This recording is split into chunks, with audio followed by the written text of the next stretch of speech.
Begin. Hey Phil, I'm seeing a big increase in the amount of voiding on my X-ray analysis. How do I start to troubleshoot? First consideration is what exactly is the void? Is it a symptom or is it a defect?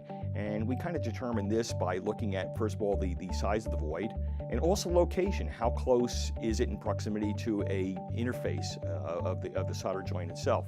As far as troubleshooting it, we'll figure out what changed. For example, was the stencil thickness varied? Obviously, that's going to affect the solder volume, and therefore that's going to have an effect. Very critical can be the reflow profile, particularly the rate of heating and the soak, if you're using a soak, and of course your time above liquidus. And don't neglect component placement, because that can vary as well too, particularly with regard to voiding your placement in the Z-axis. Have you come down and squished the solder pays, or you're floating on top?